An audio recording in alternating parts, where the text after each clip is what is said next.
L'histoire qui a fait pleurer le prophète Mohammed. Un homme parmi les compagnons avait l'habitude de discuter, sourire et même rigoler. Un jour, il se mit à pleurer. Il pleurait tellement qu'il tomba inconscient. Les compagnons appelèrent le prophète Mohammed pour qu'il lui lise le Coran afin qu'il guérisse. Le prophète voulait aider cet homme. Il appela cet homme. Il se mit à côté de lui et lui demanda « Qu'est-ce qui t'arrive, mon frère ?» L'homme lui dit « Ô prophète d'Allah, je n'allais jamais raconter cela à personne, mais maintenant que tu me le demandes, je suis obligé de te répondre. Avant de me convertir à l'islam, j'avais une fille. Lorsqu'elle est née, j'ai voulu l'enterrer, parce que nos traditions pré-islamiques me sont venues à l'esprit. Et puis j'ai commencé à me dire que lorsqu'elle grandirait, elle apporterait la honte dans ma famille. Mais je ne me suis pas exécuté, mon cœur ne pouvait résister à ma fille. Je l'ai vue grandir. Et un jour, alors qu'elle allait bientôt devenir une femme, j'ai commencé à avoir des cauchemars, ainsi que du désespoir, de la détresse. La douceur de mes traditions s'est introduite en moi, pensant à la honte que ma fille m'apporterait dans la maison, et sur mes ancêtres si elle fréquentait un autre homme.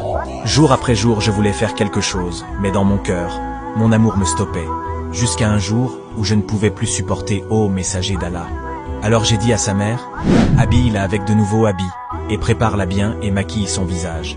Et dis-lui qu'aujourd'hui son père la ramène à une fête, et qu'elle pourra donc jouer avec ses amis. » La mère sut que son mari était sur le point de réaliser son horrible besogne.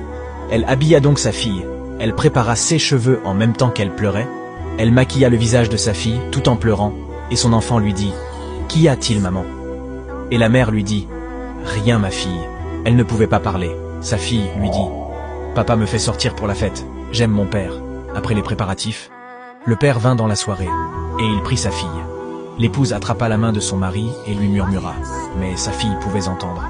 Et la femme dit des mots qui firent frissonner le cœur de l'homme, et qui se gravèrent dans la tête de la fille. « Ô homme, ne perds pas le dépôt, Amana. Ta fille est ton dépôt. » L'homme emmena sa fille, et sur le chemin il pensait à l'acte qu'il s'apprêtait à commettre. Et la fille jouait aux côtés de son père, pensant qu'il aimait. L'homme dit « Je me suis approché d'un puits qui était vraiment très profond. » Il dit « Soudainement, les peines déchirantes de mes traditions sont réapparues, et j'ai commencé à me dire « Dois-je la jeter ou non ?» J'ai essayé de fermer mon cœur à toutes ces choses, mais ces idées ne me lâchaient pas. Soudain les traditions sont entrées dans ma tête. J'ai reculé, et lorsque j'étais près du puits, j'ai attrapé ma fille, et je l'y ai jetée. Et ma fille, avec des yeux horrifiés, me dit « Oh papa, ne perds pas le dépôt. » Et l'homme dit au prophète. Elle n'arrêta pas de dire « Oh père, ne perds pas le dépôt. » Elle répéta cela jusqu'à que sa voix commence à diminuer pour finir par disparaître. Elle était morte, ô prophète d'Allah.